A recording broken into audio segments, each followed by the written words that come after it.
Why vilify acids in the first place? Because acids are corrosive.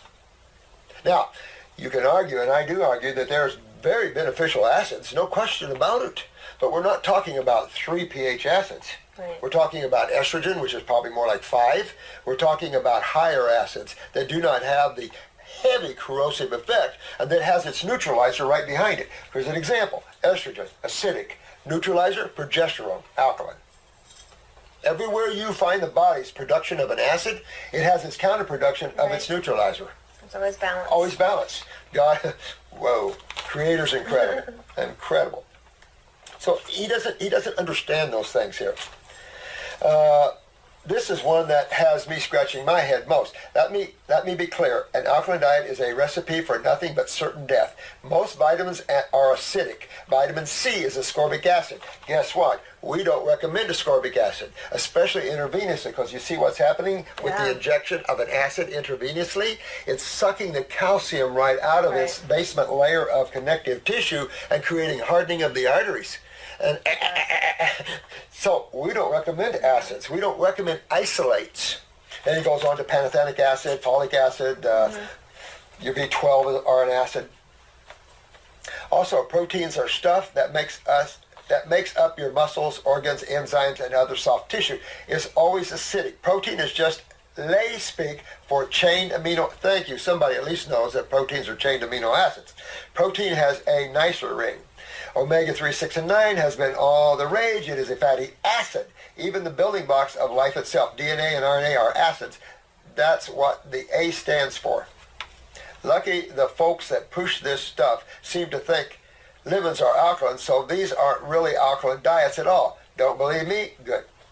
We don't believe you, man, because we've been years of working with these. Years of working with chemistry and working with all this stuff. Well, it's kind of like, in a lot of ways, when you want to try to control a population, you throw in you sprinkle a little bit of truth, and then you confuse them about everything else. And that's all he's doing here. He's talking about the bicarbonate system. He's sharing with us nucleic acids, fatty acids, amino acids. Yes, they're all acidic, and we don't think that people should be taking a high-protein diet, nor a high-fat diet. Right, none of these. He didn't say anything in the carbohydrate But he family hasn't was mentioned acidic. the pH of DNA and all these other things, and that's what you have to understand. Depends how you look at the pH scale, high or low, but these acids are minor acids. Now, think critically. Here are some credible notes. These are credible MD sources. No, they're not. Okay. Now, here's this. The man who did the most to perpetrate this myth, just such a charlatan. His name is Dr. Young, a.k.a. Dr. Alkaline, and he's been indicted how blood pH is maintained from an MD source. It's technical, but the truth often is. We are complex machines. The truth is simple. Truth is simple. Occam's razor, the simple answer is usually the one that is the most truthful. It's not complex. Complexity confuses, and it's used as a way to control the masses because it will help people, or will create people that just want to give up and say, I don't understand it all, so please, you in the white coat, take care of me. Yeah, exactly. And that's why we're so sick as a species, because people have given up their personal responsibility of understanding the simplicity of truth. Yeah. There's different professors in this world. And that's why if I'd ever taken an A&P course from a professor that I wanted to, it'd be you, because the way you teach and stuff is the way I like to teach too. We want to make sure that they understand simplicity. You can get complex, but that's more for surgeons and things like that, because no one will ever use it. And the more you cram, the less spirituality you have, because you're become a mind writer then. And then you get like him, you think you know when you don't know anything. You're out there, your ego's out there, you think you know, you're cutting down nature paths and stuff like that, and you're the one looking stupid. So, that's what's going on here. Now, let's see what else. This from Quackwatch, one of the most cited sites of the great. Yeah. Oh, Quackwatch. Oh, Quackwatch. Familiar with that. So the bottom line to someone's theory, though, and I've always said this, and we've talked about this a lot, the bottom line to someone's theory is applied theories. All right? I want to see your theory in application, which it already is. His theory is already being applied. The average American and the average world human is eating the way this medical doctor is talking. Right. Right? The average person has more of a higher protein diet than a fruit and vegetable diet. Yeah. Right? And take a look. Now, when we apply our theories, which to me are not, we're very much into science and not pseudoscience. We got a science teacher here. So, we like facts.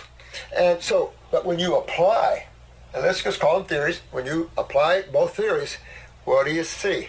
You see death in his side, and on our side, you see regeneration of tissue. Right. And we'll put that up any day in front of anybody, anywhere in the world. And if you get medical doctors like that, put up or shut up. I had a medical doctor come up to me once at the American Diabetes Foundation. They asked me to speak. And I'm the only one that spoke at the American Diabetes Foundation. I'm the only one that spoke about curing. Everyone else, even Brian, they asked Brian too from the Hippocrates, talk about curing anything. And I'm talking about getting rid of these things, fixing and rebuilding and curing and things like this. This medical doctor came up and was yelling at me and said, "You're Dr. Morse?" I said, "Yeah." And he said, "I heard you're telling people you can cure diabetes." And I thought, oh, here we go. So I said, "No," I said, I teach them they can. Just to get that away from me that way. Well, he was getting madder and madder and madder. And he said, "I'm an osteopathic endocrinologist. I've been to school 15 years.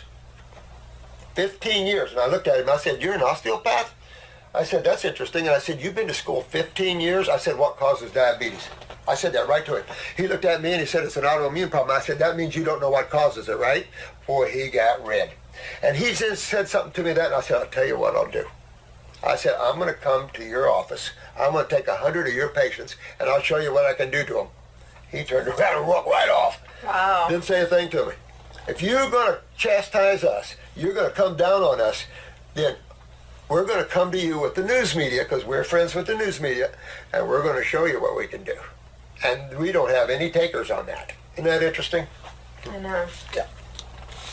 So it's important, I felt, that we talk about this particular stuff. Someone sent it to me, and wanted to elaborate on it. And I think it's important because you guys are going to come up against medical doctors who do not understand the ash part, the alkaline or acid ash of foods. Exactly. And this study, they're showing it right here.